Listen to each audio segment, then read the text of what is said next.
Greetings, friends. This Sunday we have one of my favorite passages in the Gospels. That is the marriage of Cana.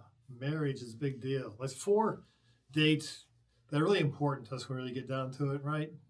Most of us know our birthday, right? Second one, though, is our baptism date, as Father Patrick told us last week. That's an important date for us to keep in mind. And of course, our baptism is our entry into eternal life. Big deal. You should know that. Okay. The third one is our marriage.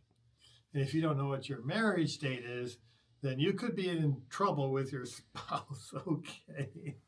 So you should know that's a big date. Of course, then the fourth is your date of your death, which God knows, right? Okay, so marriage is a big thing. You know, it's a sacrament in the Catholic Church.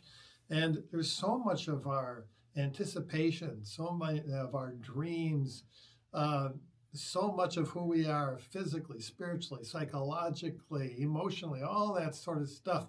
It all sort of just converges in marriage.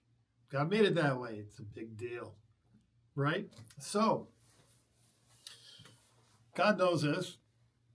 And so, the evangelist John, that's why he starts out in his gospel, the first of 7 great miracles that are spread out between chapters 2 and chapters 20. Or he calls them signs, okay? The first one is the marriage of Cana. And I don't have time to go into it now, but this parallels the last sign, which is Jesus exalted on the cross.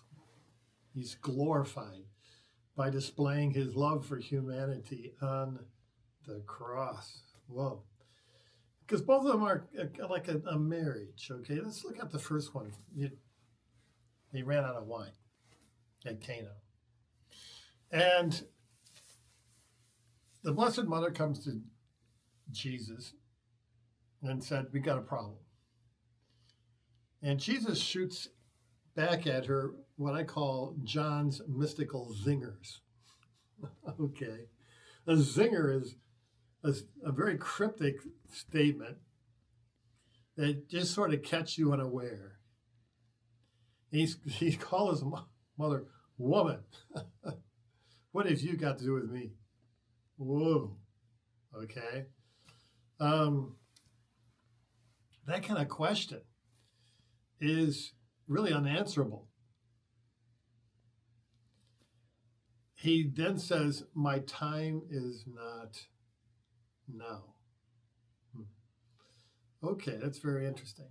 A zinger. So, what do we do with something like that? Well, the Blessed Mother actually shoots back a zinger of her own.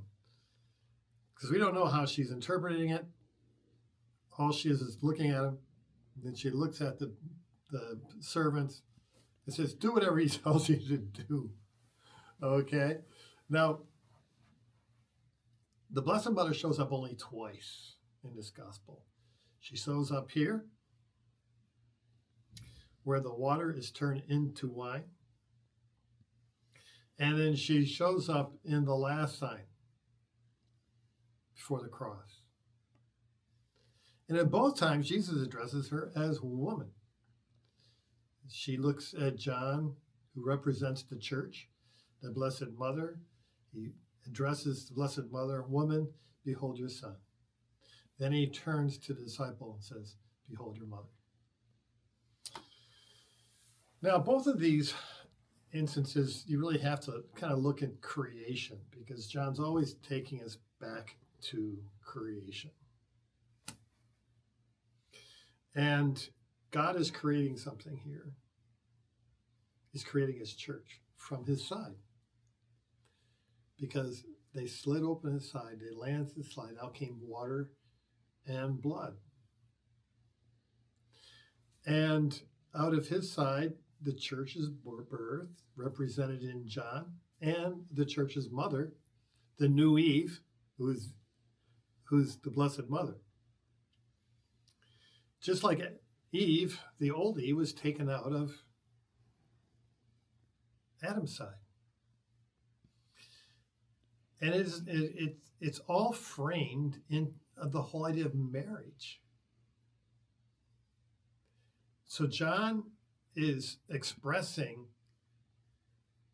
the beauty of our relationship with God in the wedding of Cana as it looks forward to the ultimate sign, which is at the end, which is Jesus glorified, self-gifting himself to the world and creating his church. In the first wedding, he turns water into wine.